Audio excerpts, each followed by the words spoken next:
guys, hello, welcome back to our channel. I am Priya. Me Ayushi, together we Priyashi. तो जी हम लोग फिर से आ गए हैं आप लोगों के लिए, आप लोगों की फेवरेट धुकुर धुकुर स्टोरी लेकर के।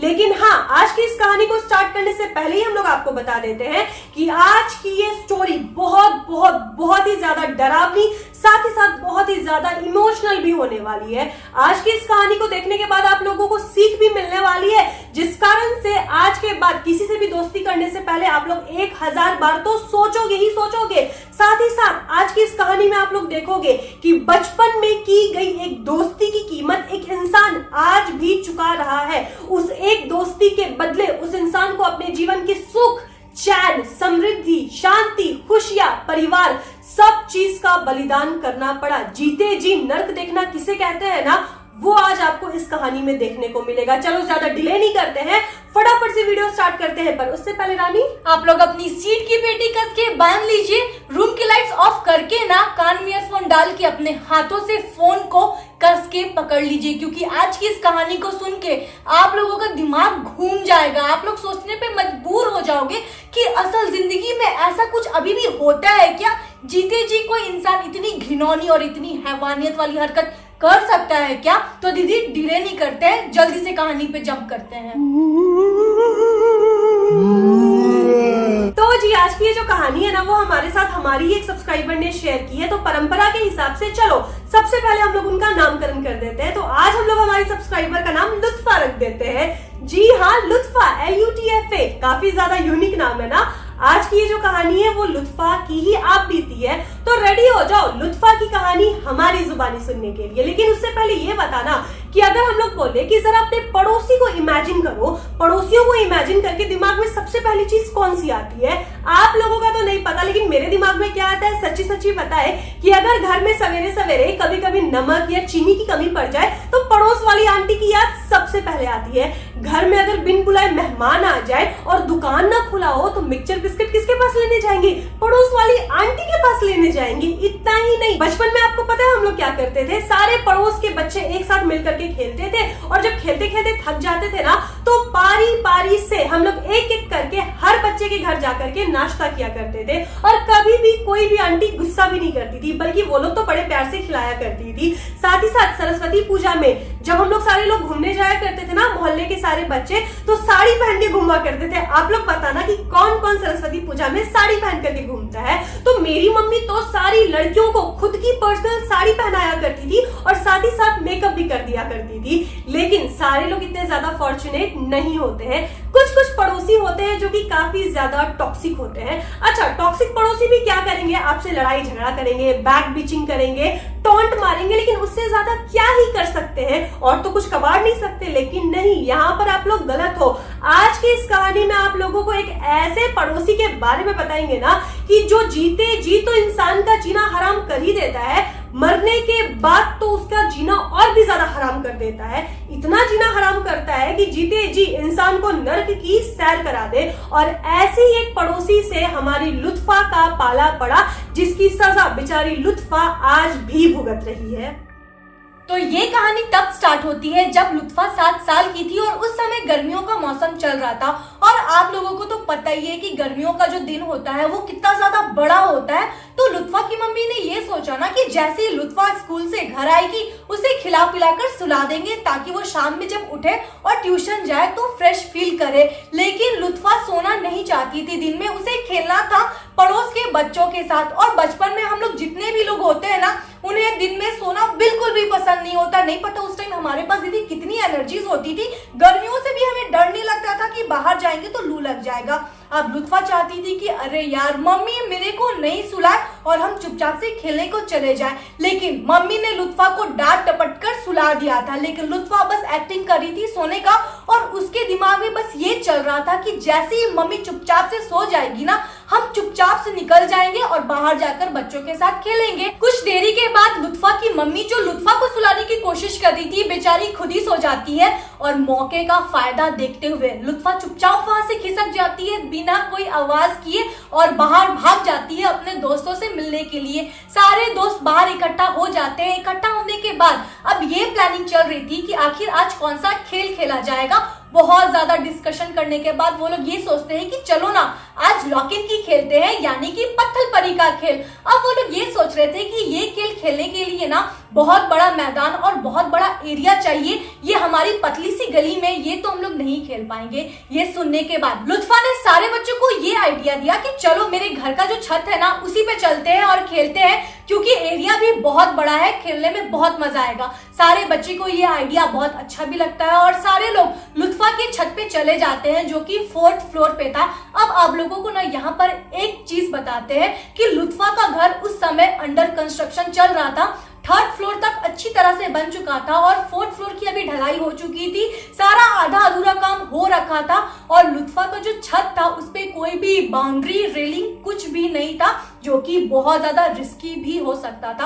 अब सारे बच्चे ऊपर जाके खेलना स्टार्ट कर देते हैं और इसी बीच में लुत्फा चोर बनी थी और लुत्फा को क्या करना था, सारे बच्चों को जाकर लॉक करना था। और इसी खेल के चक्कर में देखो क्या होता है, अभी लुत्फा दौड़ दौड़ के सारे बच्चों को छूने की कोशिश कर ही रही थी, गलती से ना उसका पैर मुड़ जाता है, क्योंकि छत का जो फर्श था वो बहुत ज्यादा खुरदरा था, जिसके कारण उसकी जो स्लीपर थी वो मुड़ जाती है और स्लीपर के मुड़ने के चक्कर में उसका पैर भी मुड़ जाता है, जिसके कारण लुत्फा बहुत ज्यादा अनबैलेंस हो जाती है। और वो ना उस समय क्या हो रहा था, एक लड़के को छूने जा रही थी, लॉक करने जा रही थी और लॉक करने के बजाय गलती से लुत्फा का जो बैलेंस बिगड़ता है ना, जिस चक्कर में लड़के को छूने के बजाय लुत्फा से क्या होता है, उस लड़के को गलती से धक्का लग जाता है। और उस समय उस लड़की की बुरी किस्मत देखो, वो लड़का ना एकदम छत की बाउंड्री से सट के खड़ा था और कोई भी रेलिंग नहीं थी, वो लड़का सीधे नीचे गिर जाता है और ये हादसा हो जाता है। सारे बच्चे चिल्लाकर नीचे भागते हैं और उनकी आवाज सुन के ना आस पड़ोस के जितने भी लोग थे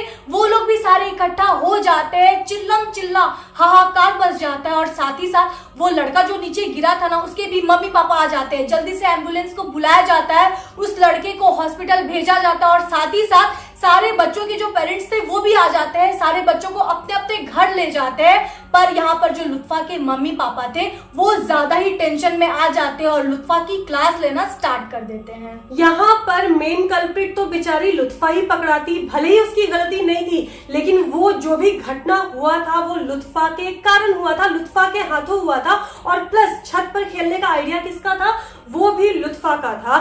घर जाते ही सबसे पहले लुत्फा की मम्मी ने लुत्फा की काफी पिटाई की, लेकिन बेचारी लुत्फा खुद ही इतनी ज्यादा डर गई थी ना कि उसे समझ नहीं आ रहा था कि अब वो करे भी तो क्या करे। एक 7-8 साल की बच्ची आखिर कितना ही प्रोसेस करेगी। अभी देखो मम्मी की पिटाई से तो लुत्फा उभरी नहीं थी, 2 घंटे के अंदर अंदर वो जो बच्चा जो गिरा था उसके मम्मी पापा लुत्फा के घर आकर के बाहर खड़े होकर के काफी चिल्लम चिल्ली करने लगते हैं। घर वाले बाहर निकलते हैं तो वो लोग लुत्फा पर हमला कर देते हैं। उस लड़के के मम्मी पापा वो लोग लुत्फा को मारना चाह रहे थे, मतलब कि फिजिकली अब्यूज करना चाह रहे थे कि तुम्हारी हिम्मत कैसे हुई मेरे बेटे को धक्का देने की, तुम्हारे कारण ही मेरा बेटा आज हॉस्पिटल में आईसीयू में भर्ती है, तुम्हारे कारण ही मेरा बेटा जिंदगी और मौत के बीच में लड़ रहा है, अगर मेरे बेटे को कुछ हो गया ना तो हम लोग तुम लोगों को बिल्कुल भी नहीं छोड़ेंगे। यहाँ वो लोग ऐसे बिहेव कर रहे थे ना कि अगर उनके हाथ में लुत्फा आएगी तो वो लोग वहीं पर लुत्फा की जान ले लेंगे। लुत्फा के फैमिली वाले लुत्फा को काफी मुश्किल से बचा रहे थे, लेकिन दोनों फैमिली के बीच में काफी लड़ाई झगड़े होते हैं, गंदी गंदी गालियां दी जाती है, सारे मोहल्ले वाले वहां पर इकट्ठा भी होते हैं। उन दोनों फैमिलीज को समझाया भी जाता है, लेकिन दोनों में से कोई समझने को रेडी ही नहीं था। लुत्फा के फैमिली वाले भी बोल रहे थे कि जो घटना होनी थी वो तो हो गई, बच्चे ने जानबूझ करके थोड़ी किया, हादसा है, किसी के साथ भी हो सकता है। लेकिन उस बच्चे के फैमिली वाले कुछ भी नहीं समझ रहे थे, क्योंकि वो बच्चा उन लोगों का इकलौता बच्चा था। खैर यहाँ पर पुलिस को भी बुलाया जाता है। पुलिस के आने के बाद मामला थोड़ा शांत होता है, लेकिन दोनों फैमिली के बीच में ना अब काफी ज्यादा खटास आ गई थी। वहां से जाते जाते उस बच्चे की माँ ने लुत्फा को एक चीज कहा था कि अगर गलती से मेरे बेटे को कुछ भी होता है ना तो जीते जी तेरी जिंदगी मैं नरक बना दूंगी। खैर इस चीज को लोगों ने उतना ध्यान नहीं दिया, लोगों ने सीरियसली नहीं लिया और सारे लोग उस बच्चे की चिंता में अभी फिक्र कर रहे थे। 3-4 दिन तक उस बच्चे का इलाज चलता है, लेकिन उस बच्चे को ना काफी ज्यादा चोट आई थी, काफी सीवियर चोट आई थी, वो भी सिर पर पे, जिसके कारण 4 दिन के बाद हॉस्पिटल में ही उस बच्चे की डेथ हो जाती है। जैसे ही खबर मिलती है कि वो बच्चा अब इस दुनिया में नहीं है, उसकी डेथ हो गई है, पूरे मोहल्ले में मातम सा छा जाता है। लुत्फा और लुत्फा के फैमिली वाले इतने ज्यादा गिल्ट में चले जाते हैं ना, क्योंकि यार जो भी बोलो लुत्फा के हाथ से गलती हुई थी, पर वो इंटेंशनल गलती बिल्कुल भी नहीं थी। अब तो लुत्फा को ऐसा फील होने लगा था ना कि लुत्फा ने उस बच्चे की जान ली है। लुत्फा डिप्रेशन में चली जा रही थी। घर वालों ने लुत्फा को काफी समझाया कि बेटा तुम्हारी गलती नहीं है, ये एक घटना है जो कि किसी के साथ भी हो सकती है। लेकिन लुत्फा ना पूरी तरीके से शांत हो चुकी थी, किसी के साथ दोस्ती करने में डरती थी। पता नहीं लुत्फा के मन में अब ऐसा कुछ हो गया था ना कि वो अपने दोस्तों के लिए खतरा है, वो जिसके साथ भी दोस्ती करेगी ना उसकी जान चली जाएगी। घर में भी लुत्फा अपने छोटे भाई बहनों से ज्यादा बात नहीं करती थी, क्योंकि उसे डर था कि अपने छोटे भाई बहनों के साथ खेलने से कहीं उनकी भी जान ना चले जाए। लुत्फा के मम्मी पापा ने काफी कोशिश की, लेकिन लुत्फा की हालत में कुछ भी सुधार नहीं आ रहा था। लास्ट में उसके मम्मी पापा ने क्या किया ना, कुछ दिन के लिए लुत्फा को उसकी मौसी के घर भेज दिया, ताकि उस माहौल से दूर होकर के लुत्फा की हालत में थोड़ा सुधार आए। और अगर उस लड़के के घर वालों के बारे में बात करें ना, तो उसके घर की हालत भी काफी ज्यादा खराब हो चुकी थी। बेचारा घर का इकलौता चिराग था जो कि अब इस दुनिया में नहीं है। उसकी माँ तो पागलों की तरह बिहेव करती थी, उसके पापा भी काफी ज्यादा टेंशन में थे, उसकी मम्मी ना उसे खाने पीने का सुध था, ना किसी और चीज का सुध था। ऐसा लगता था ना कि जीते जी उसकी माँ लाश बन चुकी है। अब देखो, इस हादसे को हुए 10 साल बीत जाते हैं और इन 10 सालों में ना सारे लोग अपने अपने जिंदगी में आगे भी बढ़ जाते हैं और बहुत लोगों के दिमाग से ये जो हादसा हुआ था वो भी कहीं ना कहीं धुंधला सा हो चुका था। इसी बीच में उस लड़के के जो मम्मी पापा थे, जिनकी पूरी दुनिया उजड़ चुकी थी, वो लोग भी उस घर को छोड़ के पता नहीं कहाँ गायब से हो जाते हैं। इस बारे में किसी को मोहल्ले में कोई भी जानकारी नहीं थी। ऐसा कहा जाता है ना कि उसकी मम्मी को काफी गहरा सदमा लगा था। जिस घर में वो लोग रहते थे, उस घर से उनके बेटे की बहुत सारी यादें जुड़ी हुई थी और उसकी माँ को 24 घंटे अपने बेटे की परछाई उसी घर में दिखती थी और वो पागलों की तरह अपने बेटे को खोजने के लिए दौड़ा करती थी। दैट्स वाई उसके पापा ने सोचा कि उसकी माँ को लेकर के कहीं और शिफ्ट हो जाते हैं, क्योंकि कुछ दिन और रहेगी ना तो शायद ये औरत पूरी तरीके से पागल हो जाएगी। इसी बीच में लुत्फा भी अपने जिंदगी में आगे बढ़ चुकी थी, स्कूल में व्यस्त थी और लुत्फा की उम्र 17-18 साल की हो चुकी थी। लेकिन अब देखो, इसी बीच में लुत्फा के लाइफ में ना बहुत सारी प्रॉब्लम्स आ रहे थे। लुत्फा की उम्र हम अभी बताए ना कि कितनी हो गई थी, 17-18 साल, लेकिन लुत्फा को अभी तक पीरियड्स ही नहीं आए थे और ये चीज एक लड़के के लिए ना बहुत ज्यादा प्रॉब्लम वाली बात थी, बहुत मेजर इशू था। लुत्फा की मम्मी पापा ने हर एक डॉक्टर को लुत्फा के बारे में दिखाया, सारा टेस्ट करवाया, लेकिन रिपोर्ट में कुछ भी नहीं निकलता था। ऐसे देखा जाए तो किसी भी लड़की की आइडियल एज पीरियड के लिए कब होती है? 12 साल के बाद तो 15 साल के अंदर अंदर अप्रोक्सीमेटली सारी लड़कियों को पीरियड्स आ जाते हैं। लेकिन एक 17-18 साल की लड़की को अभी तक पीरियड ना हो, बाप रे बाप, इससे बड़ी प्रॉब्लम कुछ हो ही नहीं सकती है। कितने सारे डॉक्टर्स को उन्होंने दिखाया ना रानी। हाँ, और पता है रिपोर्ट में तो कुछ नहीं आता था। और एक और वियर्ड बात है दीदी, हर महीने क्या होता था ना, लुत्फा को बहुत ज्यादा क्रैम्प्स होते थे, पेट में दर्द होती थी, जकड़न सी महसूस होती थी, जो कि हर पीरियड्स में होते ही है। लेकिन ऐसा लुत्फा को होता था पर पीरियड्स नहीं आते थे। उसकी मम्मी को भी ये चीज बहुत वियर्ड लगा कि बेटी का पेट दर्द कर रहा है, सारे जो भी सिम्टम्स है पीरियड वाले हैं, लेकिन पीरियड नहीं आ रहा है। मतलब यहाँ पर उसकी मम्मी ने डॉक्टर्स को तो दिखाया ही दिखाया, साथ ही साथ उन्होंने ना औषधि का भी उपयोग किया। मतलब उनकी मम्मी को लग रहा था कि अगर जड़ी बूटी खाने से, औषधि खाने से बेटी ठीक हो जाती है तो क्या ही प्रॉब्लम है। घरेलू नुस्खे उन्होंने अपनाए, कितने सारे एक्सरसाइज किए, लेकिन लुत्फा को पीरियड्स आ ही नहीं रहे थे, जो कि काफी ज्यादा बड़ी बात थी। और कहीं ना कहीं ये जो प्रॉब्लम था ना, लुत्फा के दिमाग पे बहुत गंदा इफेक्ट डाल रहा था। और साथ ही साथ ना दवाई इतने ज्यादा खाने के कारण उसका जो हेल्थ कंडीशन था वो भी दिन पे दिन डाउन होते जा रहा था। उसकी चेहरे की जो रंग थी, जो चामनेस थी, वो भी खत्म हो गई थी। उसके सारे दांत येलो हो गए थे और एकदम नसें उसकी दिखाई देती थी। उसकी हालत बहुत गंदी सी हो गई थी, क्योंकि आप इतने ज्यादा अगर दवाई खाओगे तो कहीं ना कहीं आपके बॉडी पे वो चीज तो दिखाई देगी ना। साथ ही साथ उसके पूरे बॉडी पर ब्लैक ब्लैक बड़े बड़े धब्बे भी हो गए थे। वो धब्बे क्या थे ना कि समय के साथ आते थे और समय के साथ गायब भी हो जाते थे। मतलब उन धब्बों को किसी के इलाज की जरूरत नहीं पड़ती थी। ऐसा लगता था ना कि ब्लड कहीं जमा हो गया है और ग्रीन या ब्लैक कलर का दिखता है। आप लोगों को भी ध्यान होगा, हमने पहले की वीडियो में दिखाया है कि अगर किसी के ऊपर काला जादू किया जाता है या उसके ऊपर नेगेटिव एनर्जी होती है ना, तो ये सिम्टम होता है कि बॉडी में ना ब्लैक ब्लैक धब्बे हो जाते हैं। और अक्सर ये धब्बे तब भी आते हैं ना कि जब आपको कभी चोट लग जाती है किसी भारी भरकम चीज से। लेकिन हाँ, यहाँ लुत्फा को किसी चीज से चोट नहीं लगती थी, पर वो धब्बे कहाँ से आते थे उसे समझ ही नहीं आता था। दवाइयों के कारण बेचारी लुत्फा के बाल भी बहुत ज्यादा झड़ने लगे थे। हेयरफॉल की प्रॉब्लम तो इतनी थी कि पूछो मत। कहीं ना कहीं लुत्फा को अपने ऊपर सेल्फ डाउट होने लगा था, खुद की लड़की होने के ऊपर सेल्फ डाउट होने लगा था कि रियल में वो एक लड़की है भी या नहीं है। एक लड़की के लिए उसका सबसे कीमती गहना क्या होता है? सोने चांदी और हीरे जवाहरात नहीं, उसकी खूबसूरती और उसके बाल। एक लड़की के लाइफ का सबसे अनमोल तोहफा क्या होता है जो कि भगवान ने केवल लड़कियों को ही दिया है और जिस तोहफे के कारण लड़कियों को कंप्लीट माना जाता है, लड़कियों का मां बनना। लेकिन लुत्फा के लिए तो इस चीज के ऊपर भी बहुत बड़ा क्वेश्चन मार्क था। लुत्फा बेचारी अब स्कूल नहीं जाना चाहती थी, वो दोस्त नहीं बनाती थी, वो सोशलाइज नहीं होना चाहती थी, क्योंकि अब लोग उसके लुक्स और उसके अपीयरेंस के ऊपर उसका मजाक उड़ाया करते थे। लुत्फा अभी इन सारी चीजों से सफर तो कर ही रही थी, पर इसी बीच में देखो जैसे ही लुत्फा की उम्र 16 साल की हुई ना, उसके बाद से और ज्यादा प्रॉब्लम्स उसके लाइफ में आने लगे थे, जिसको अगर अभी आप लोगों को बताए ना तो सीरियसली आप लोगों का दिमाग घूम जाएगा। लुत्फा को अब क्या होने लगा ना, एक औरत दिखाई देने लगी थी जो कि बस लुत्फा को ही दिखाई देती थी, और वो औरत उसे लाल साड़ी में दिखाई देती थी जो कि बहुत ज्यादा हेवी और चमकीली साड़ी थी। और उस औरत ने यहाँ तक घूंघट रख रखा था, बस उसका जो ये लिप्स एरिया है ना वही दिखाई देता था। और जब भी वो औरत लुत्फा को देख के हंसती थी ना तो उसके दांत दिखाई देते थे जो कि एकदम काले काले से सड़े हुए थे, ना ही उसका पैर दिखाई देता था, कुछ भी दिखाई नहीं देता था। अब लुत्फा को ये लगने लगा था ना कि वो औरत उसका पीछा छोड़ ही नहीं रही है। और ऐसी बात बिल्कुल भी नहीं है कि वो औरत बस लुत्फा को रात में ही दिखाई देती थी, दिन दहाड़े सरेआम वो लुत्फा को दिखाई देती थी और उसे डराने की कोशिश करती थी और ऐसा फील करवाती थी कि वो लुत्फा को अपने पास बुला रही है। और यहाँ पर लुत्फा ने हम लोगों को एक और चीज बताई कि वो हमेशा अपनी गंदी सी स्माइल किया करती थी और लुत्फा को बस ये कहा करती थी कि मुझे एक मिठाई दो। पता नहीं वो हमेशा मिठाई क्यों मांगा करती थी, इस बारे में लुत्फा को कोई भी आइडिया नहीं है। अब उस औरत से लुत्फा को बहुत ज्यादा डर लगने लगा था, उसे अपने कमरे में अकेले बैठने से भी डर लगने लगा था।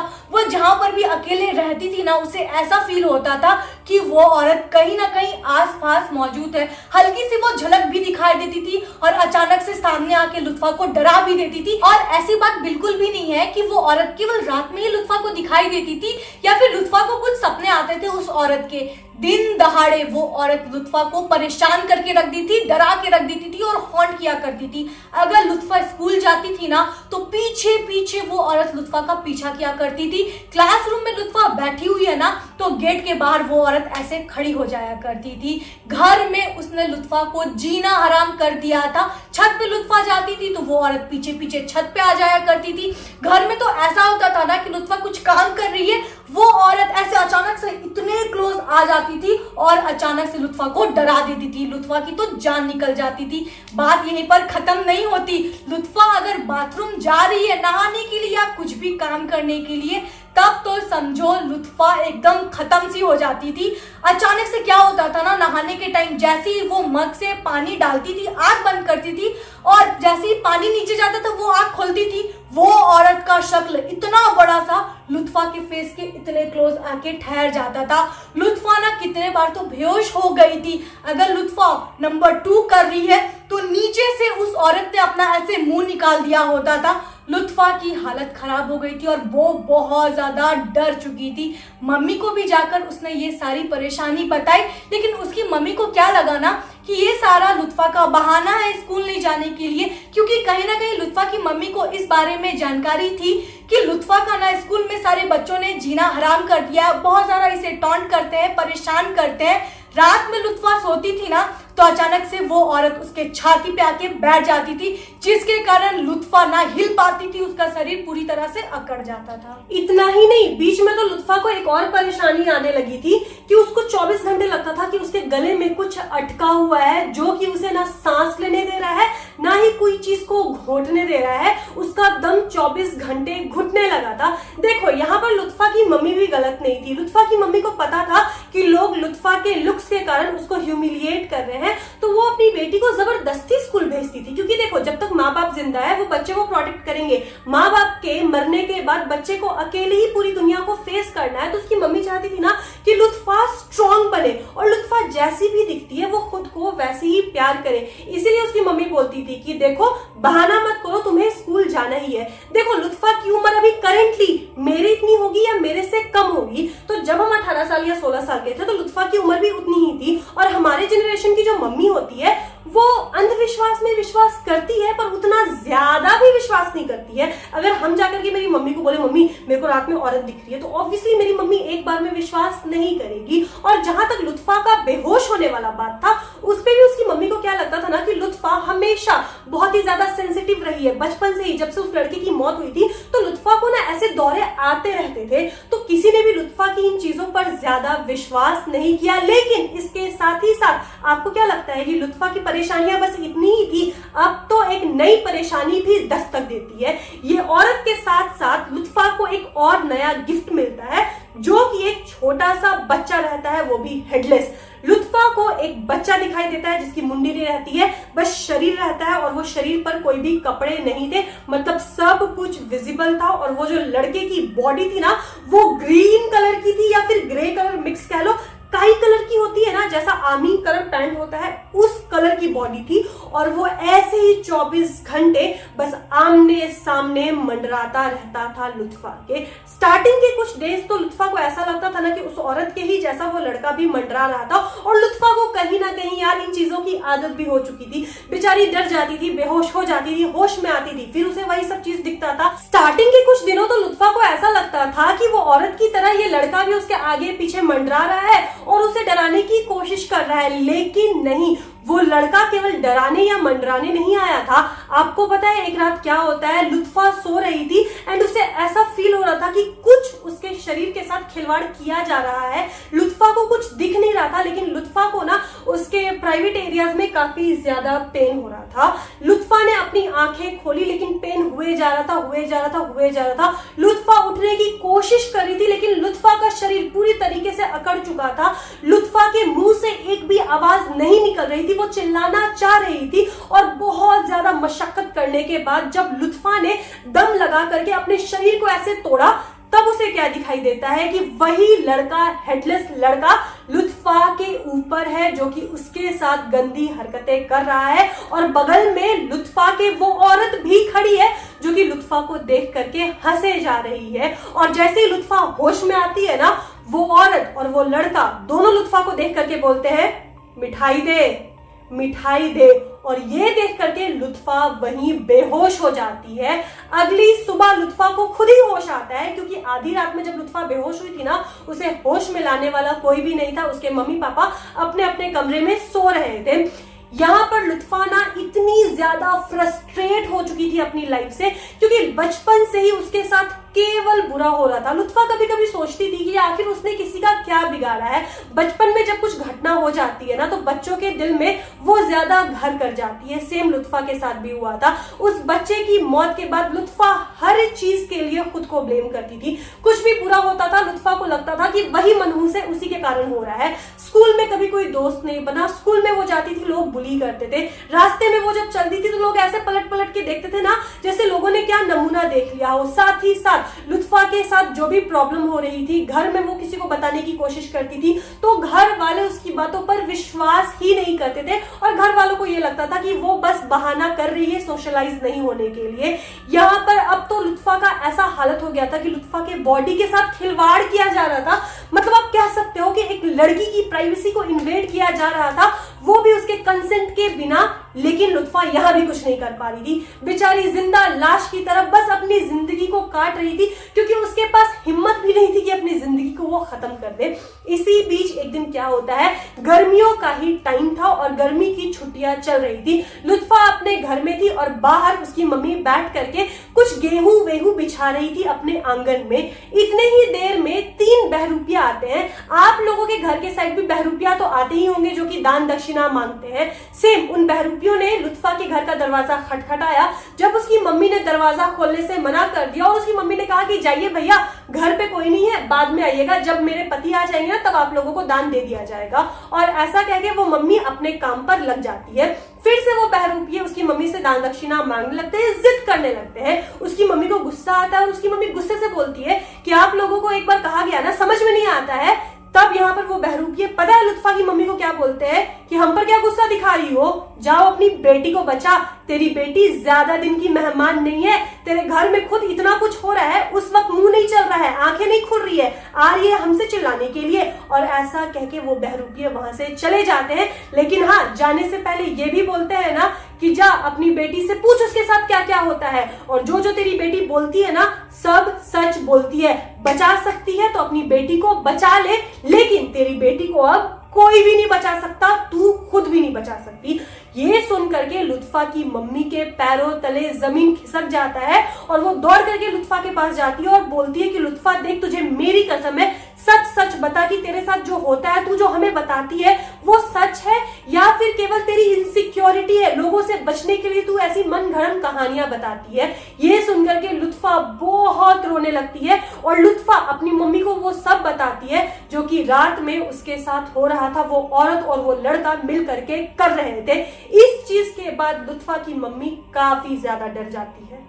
लुत्फा की मम्मी ने अब ये सोच लिया था कि मेरी बेटी को जितना भी झेलना था उसने अब झेल लिया, इन सारी मुसीबतों से हम अपनी बेटी को बाहर तो निकाल कर ही लाएंगे, और अगर एक माँ ने कुछ चीज ठान लिया तो वो काम तो वो करके ही दिखाती है। तो रानी आगे क्या हुआ होगा? लुत्फा की मम्मी गई होगी तांत्रिक के पास, वो तांत्रिक को लेके आई होगी, तांत्रिक ने झाड़ फूक किया होगा, लुत्फा ठीक हो गई होगी एंड हैप्पी एंडिंग। बिल्कुल गलत, हर जगह हैप्पी एंडिंग नहीं होती है। ये जो कहानी अभी आपने सुनी है ना, ये केवल इंटरवल है, पूरी पिक्चर तो अभी बाकी है। लुत्फा ने ये जो सफर किया है ना, ये केवल उसकी जिंदगी का 30% दुख था, 70% दुख पार्ट 2 में हम लोग बताएंगे। पार्ट 2 देखने के बाद आप लोग भी सोचने पर मजबूर हो जाओगे ना कि लुत्फा के जैसी बदकिस्मती भगवान किसी को भी ना दे। अभी जितना लुत्फा ने झेला था ना, वो तो कुछ भी नहीं था जो कि लुत्फा को आगे झेलना था। उस कहानी के बारे में सोच करके तो मेरे को अभी रोंगटे खड़े हो जाते हैं। लेकिन हाँ, इतना विश्वास हम लोग आपको दिला सकते हैं कि पार्ट 2 में जो होगा ना, वो आप लोग अपने बुरे से बुरे सपने में सोच भी नहीं सकते हो, ना ही आप लोग गेस कर सकते हो। अगर गेस कर सकते हो तो कमेंट बॉक्स में गेस करके दिखाओ, हम लोग भी देखते हैं कि किसकी किसकी सोच कहां तक जाती है।